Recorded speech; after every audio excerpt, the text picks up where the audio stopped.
Hello and welcome to episode 92 of Tom's Hirschsprung's podcast. I have a little bit of a different one for you today. I'm joined by Stacey, all the way from Hawaii, which I've never interviewed anyone from Hawaii before. And we're going to talk about something called rare patient voices. Some of you may be aware of that either via the rare patient voices or via little posts on my Instagram as well. Welcome, Stacey. Welcome to the podcast. Thank you so much for having me. I'm so excited to be here today. Me too. Thank you so much for coming on. Now, I guess we'll get straight down to it Great. and talk a little bit about what you do. Obviously, you're the social media manager for Rare Patient Voices. What what is it? How did it start? How did we go from there? All right, let's just jump right into it. So, not only am I with the social media department, I'm also part of the patient outreach team. But we are Rare Patient Voice. We connect patients and caregivers to online research studies based on the condition that you live with every single day. We give individuals an opportunity to share their experiences and get paid for the time that they spend on these studies. We have anything from online surveys, bulletin boards, focus groups, to clinical trials, in-person interviews, um, all kinds of different opportunities to try out new medical devices. Companies come to us and we connect all of our patients and caregivers to these different studies. We have a panel of over 100,000 patients and caregivers. And so we sort of hold the gold standard to uh, filling these studies for different companies. We are very committed to providing real patients and real caregivers, which in turn produces real results and real data. Um, so the social media department is my baby. I absolutely love it. We have a great community within all social media platforms. My favorite is Instagram. I've used Instagram pretty much my whole entire teenage and adult life. So, and the community there always comes at us with open arms. I love being able to connect with individuals, share their stories, be the inspiration for other people who might just be starting their diagnosis or who's so well versed in their diagnosis that they're helping the next patient or caregiver in their journey. So, social media is my favorite. Patient advocacy is my all-time favorite as well. I'm a real people person, and not only am I a patient myself, but I'm also a family caregiver to my daughter who is chronically ill. So connecting with individuals is what I love to do, and that's how I was able to reach out to you, and that's pretty much what I do and what Rare Patient Voice is in a nutshell. We connect patients and caregivers to studies. You guys in turn complete the studies, you get paid, and the researchers get the data that they need in order to hopefully make the healthcare system better for the future. Fantastic. Fantastic. Yeah. And that as well. And I love the fact that it is real patients, real stories, real data, as opposed to kind of, I guess what I see quite a lot is people sort of have an estimated guess and they kind of say, well, I mean, you take Hirschsprung's, for example, the the common number is 1 in 5,000, but then I've seen 1 in 7,000, 1 in 3,000. But with you, you have real data and real people filling out these surveys, which I imagine is incredibly valuable. Yeah, and especially I always push for individuals to know, especially for people who don't know who we are and what we do, that we really are real people. We're real patients. We're real family caregivers. When you email us or send a message in our DMs, you are reaching real people. There is no AI behind any of this. We're scattered all over the world, but we are one team. And just especially in this whole age of, excuse me, AI, um, there's sometimes a mistrust when it comes to companies like ours. So I always love to be able to proudly say, like, we are real people, we are real individuals, we care about your stories, we care about, your mission or your journey, and your voice really does matter. And connecting the researchers with real patients with real results versus something that they can run in through AI and get a statistic. Yeah, absolutely. And for anybody who doesn't believe you're real, this will go on YouTube. So you can watch this on YouTube instead of just listening, that you are actually a real person and not just an AI generated bot. Yeah. And I always reiterate that because sometimes people will, message me on Instagram and maybe they say a few things that are ugly, but they're thinking that they're going to be, responded to by like an automated message, but it's me. And I'm like, whoa, slow down. You don't have to use that tone with me. Like, let's make this work. Let's figure out what's going on. You know what I mean? Like, Yeah. it's nice to have that real personal connection. And I really hold that very near and dear to me. So I love being part of that. And I love being, in the forefront at Rare Patient Voice and being able to head that. Yeah, definitely. And as you said, you're a people person, and it takes a people person to do that. I mean, you can't.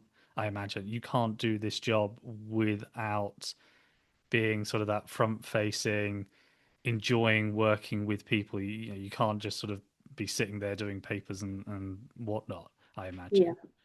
imagine. So if you take us back to, I guess, the beginning of Rare Patient Voices, started in 2013, Mhm. um, with, am I right in saying, Where's Michael? Or with Yeah. a So group? Wes Yeah. Michael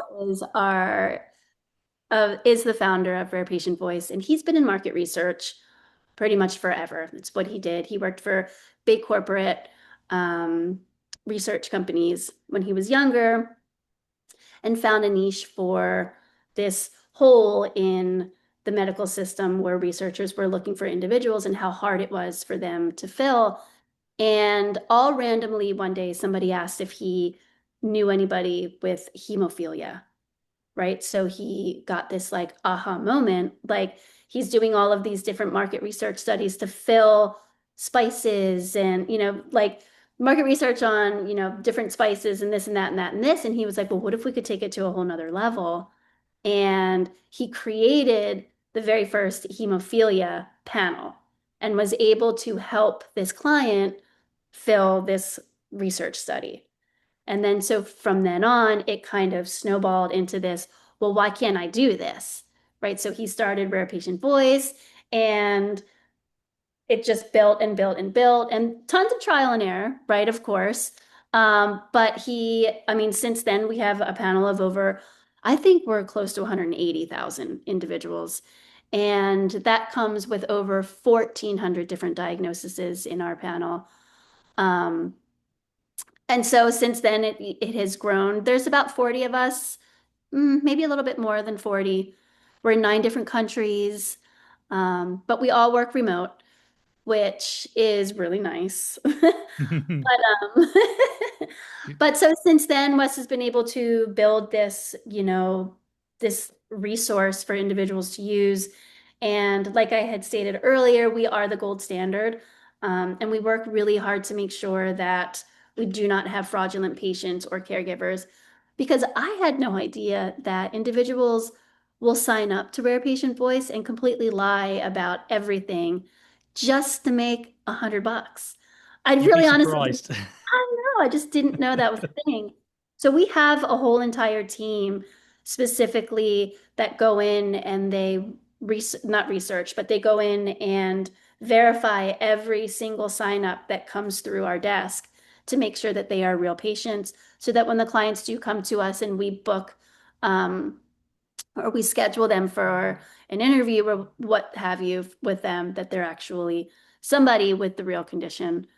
Um, so yeah, it's an ever growing company and um being a patient and being a caregiver myself, it's so amazing to know that there is a resource like Rare Patient Voice out there.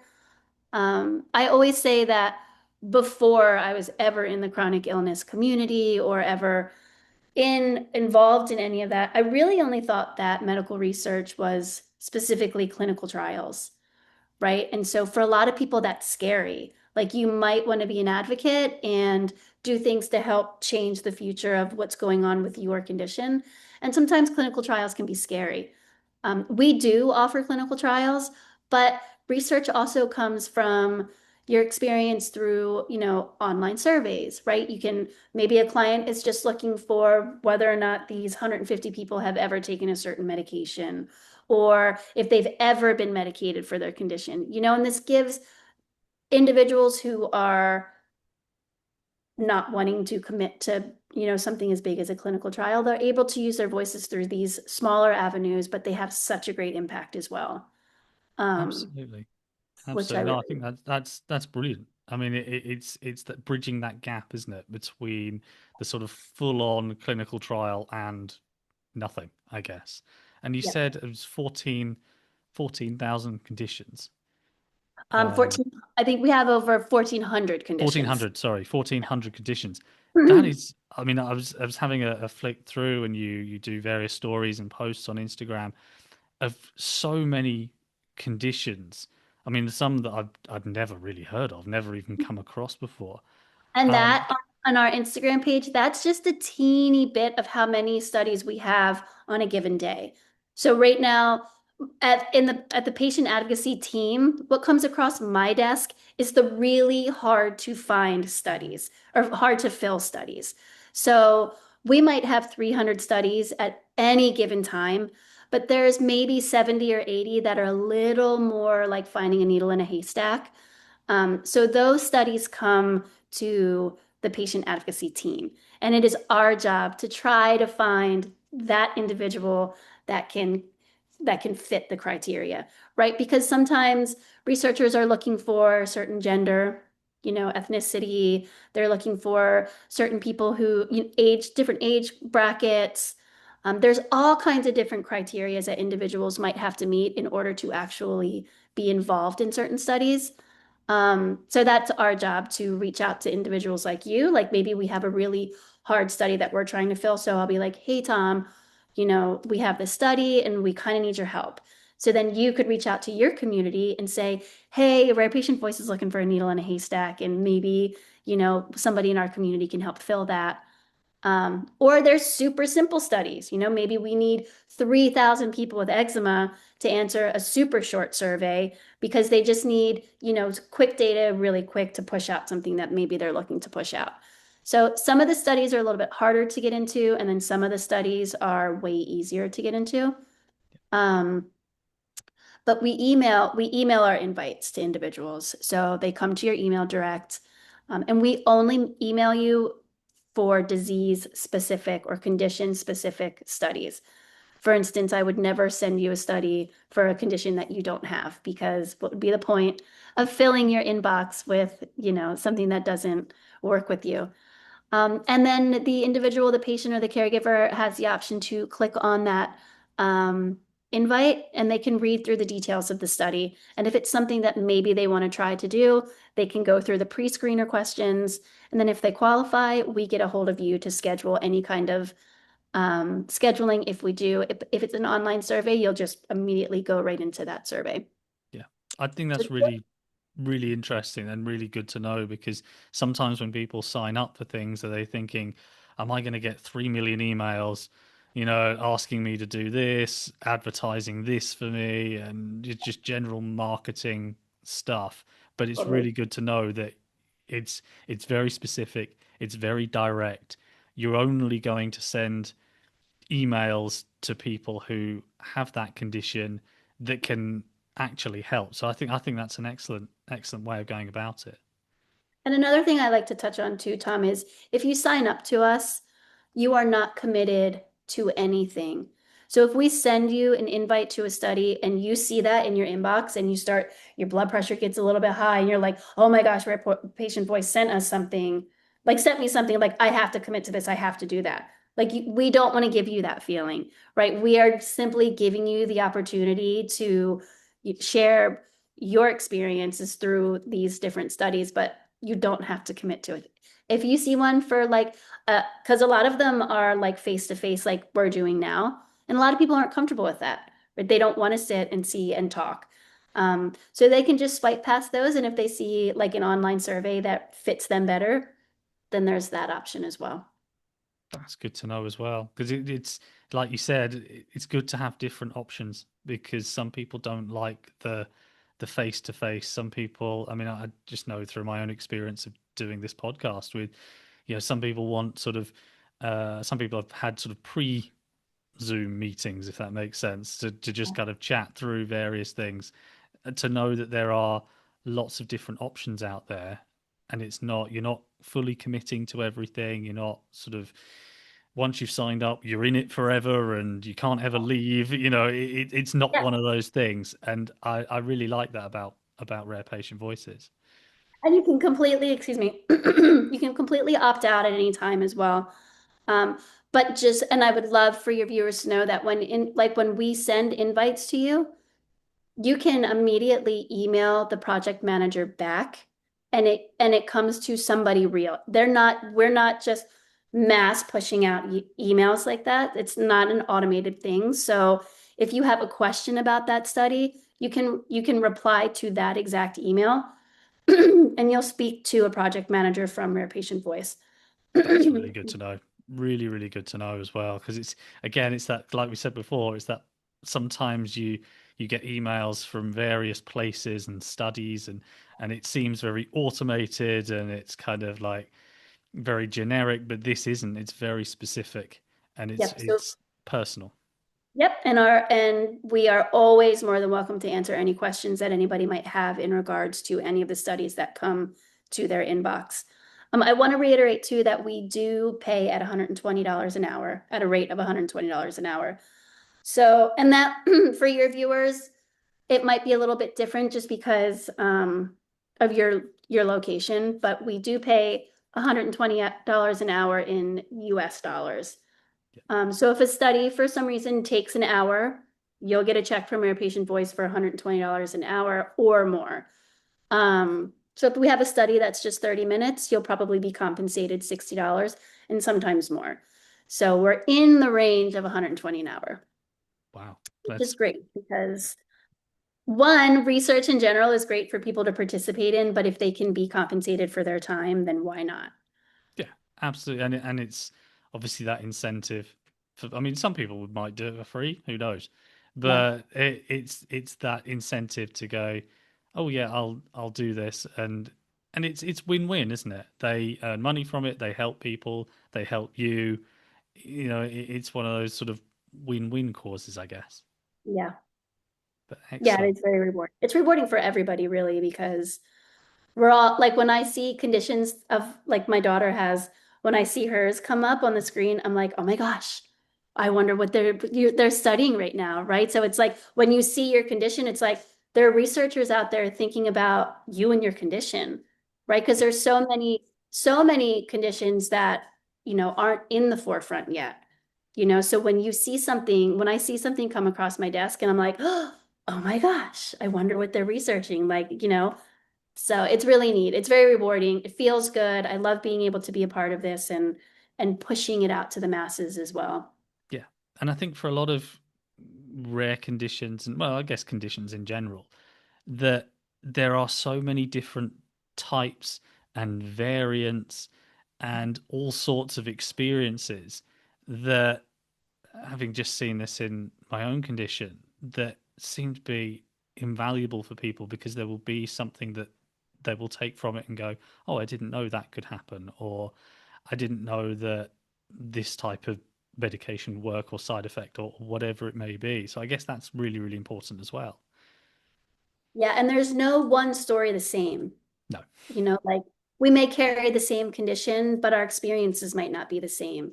And I think that's really important, especially with the social media platform that I can push out. Like just because this is how your journey went doesn't mean that this is how this person's journey is going to go. And I think that's really important for people to understand.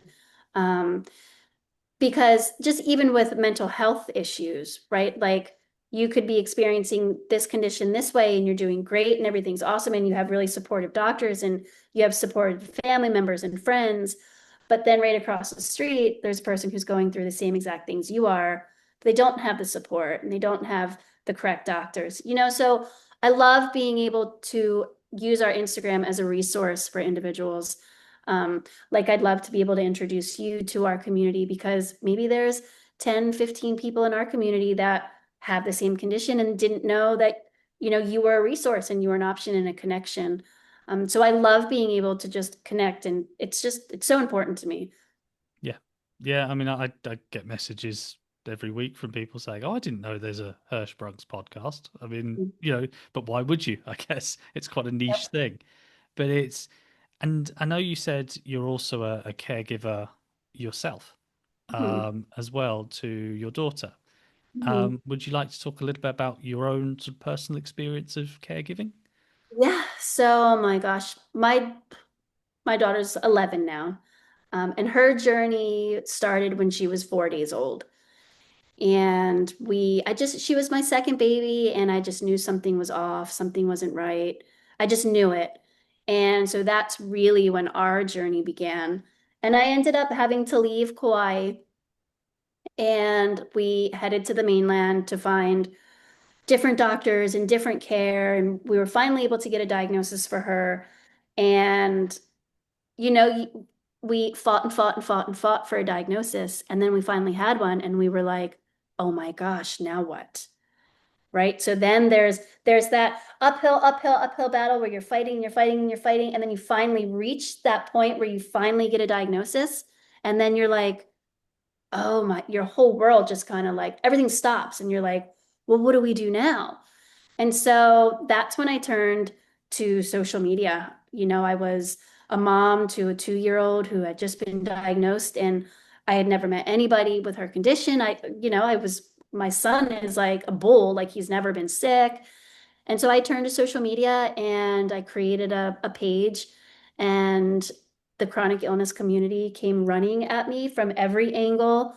Um, they were lending a helping hand. They were telling me what questions to ask the doctors, where to go, who to see, just everything. And had it not been for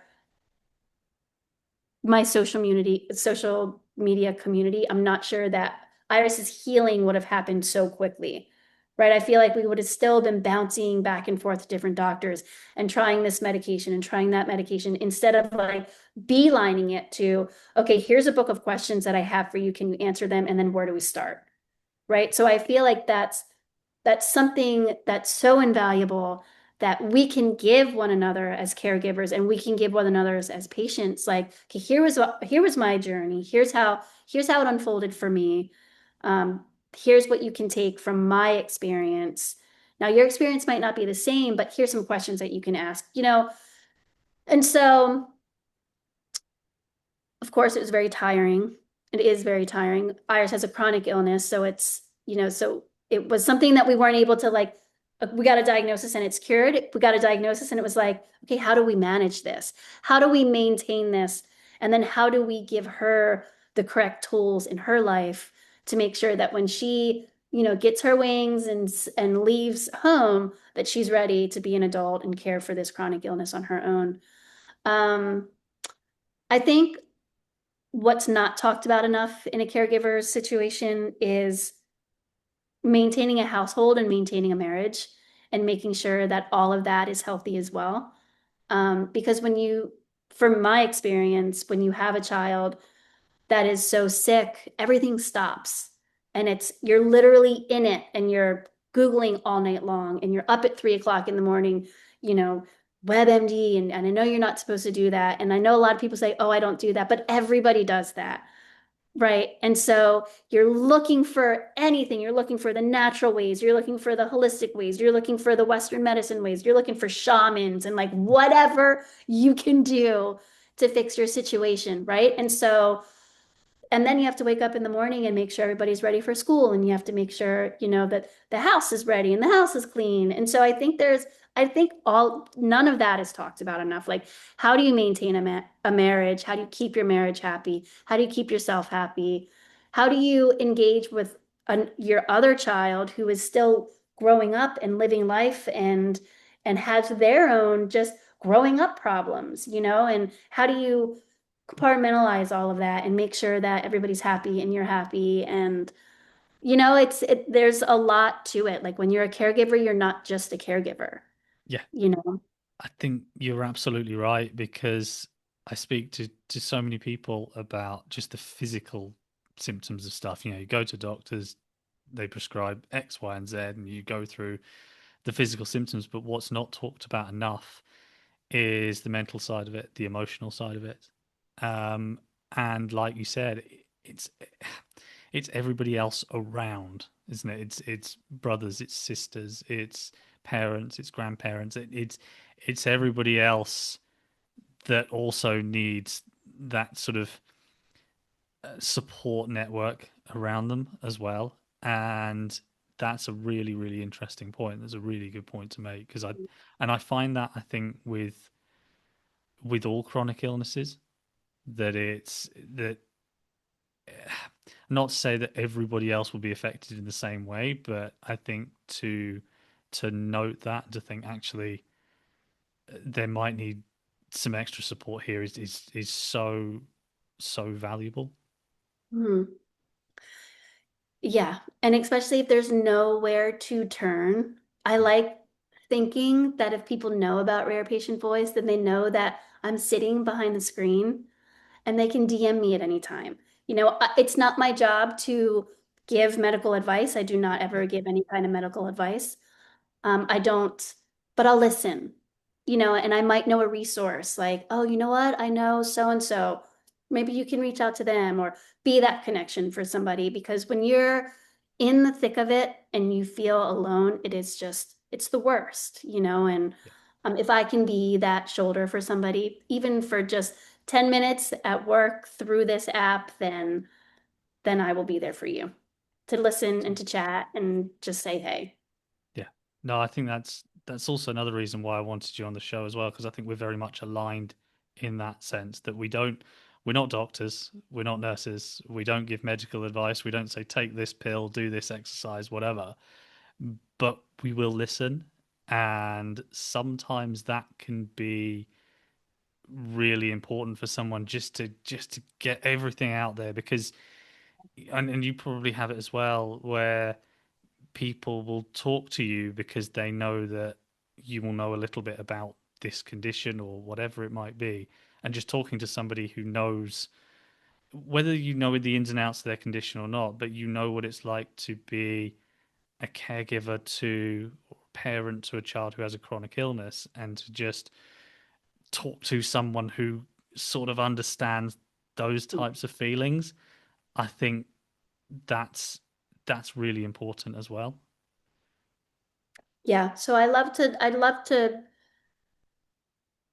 push out as much resources as I can on our Instagram. I love to share caregiver stories as well as patient stories. Just, I feel like as long as we continue to talk and as long as we continue to comment and connect, then there's always a common ground somewhere. There's always somewhere for us to go. And we might not be able to sit down physically, but there have been so many people in our community that have met each other and eventually met in real life just through, meeting on Rare Patient Voices Instagram, and then they'll come back and I'll hear these stories, and it just warms my whole entire soul that like, what I do really does matter. And I love being able to wake up in the morning and being like, okay, I'm so excited to go to work today. I'm so excited to connect with people. I'm so excited to maybe, move this mountain just a little bit, if not for me, then for somebody else, Yeah, very rewarding. yeah, And Wes does a wonderful job at Rare Patient Voice, and everybody is extremely committed, and there is empathy, and there's compassion, and there's, advocacy, and there's just so much going on. There's so many different parts, and we're all in it, and we're all in it, and we're all working for the greater good, and it makes sense to do something like this. yeah. No, that kind of goes along with your mission as well on the website. So there's for people who don't know, there's five five different parts or to five different um, words and used for the mission, which is integrity, respect, innovation, improvement, and responsibility. And you've kind of explained those really, really well. And I think based on what you've said already, they they really encapsulate what Rare Patient Voices is all about. Yeah. And I think that's excellent. And I think again, like we said, if somebody just wants to, because again, some people maybe they don't want to talk down the phone, maybe they don't want to talk via Zoom, and they just want to send you a message. And some people are easier, texting or DM or whatever it might be. And sometimes that's a lot easier for people if they know that there's a real person at the end of the phone that they can then DM them back or provide them with somebody else that may be able to help their situation. I think that's brilliant. And then just on the Rare Patient Voice itself, if somebody wants to sign up, what would they need to do? It's super easy, super painless. You can do it from home, obviously. But I do believe, Tom, you have a referral link. So if they have found out about Rare Patient Voice through you, then they would simply click on your link. And when they click on that link, it will take them directly to the sign up portion of our website. They click sign up and they'll go through, it's kind of just like building a Facebook profile or whatever. It's super easy. It's just a profile, first name, last name, where you're from, and then you can list all of your conditions. I always encourage people to list all of their conditions because it gives you more of an opportunity to participate in our studies. Um, for instance, Crohn's disease is an umbrella of many conditions, right? So list all of those conditions. With Crohn's disease, you can have RA, you can have EOE, you can have eczema, you can have food allergies, so list all of those if you're diagnosed with those. And that's really it. So it can take anywhere between like a week to 2 weeks to get verified on our end. Because once you're signed up, your sign up comes to our desk. And then we just go through, verify it all, make sure that it's okay. And then you'll get a confirmation email from us. Once you get that confirmation email, you can go into your dashboard at any time. You can add conditions, you can take conditions off, you can add medications, take medications off.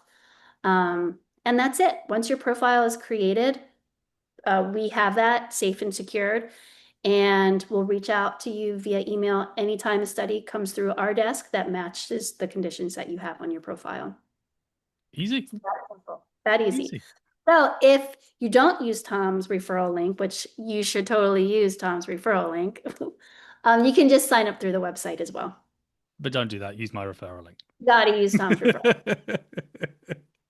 Well, this has been excellent. Thank you so, so much for coming on and explaining. Again, Rare Patient Voices was something that before I started Instagram, I didn't know existed. So I'm really, really glad that I now know about it and I know just how many people you help and all across the world, Yeah. which is brilliant. And I know we talked about how people sign up, but if people want to follow the Instagram account, keep up to date with everything on the website, how do they do that?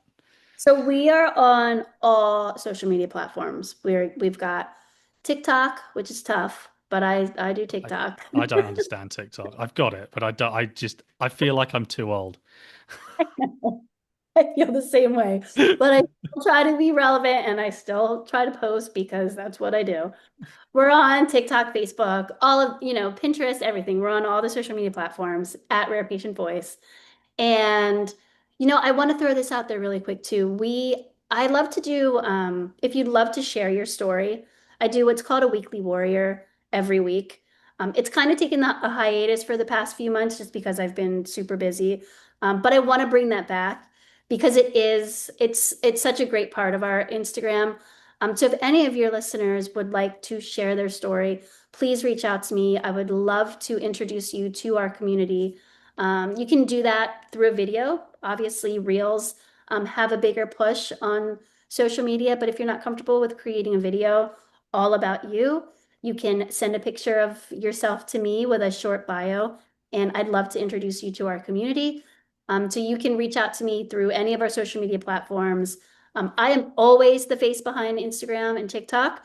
If you reach out through Facebook, it is my colleague Brooklyn, and she is just as sweet as they come. But so I would love to push out some weekly warriors.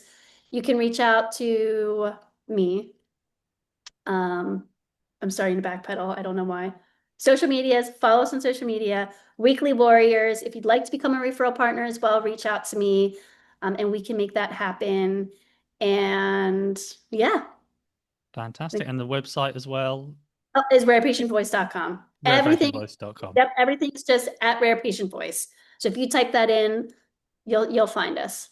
Brilliant. Well, thank you. This has been excellent. So thank you so, so much for coming on. And obviously with you wish you the very best with Rare Patient Voices in the future. Thank you so much, Tom. I appreciate being here.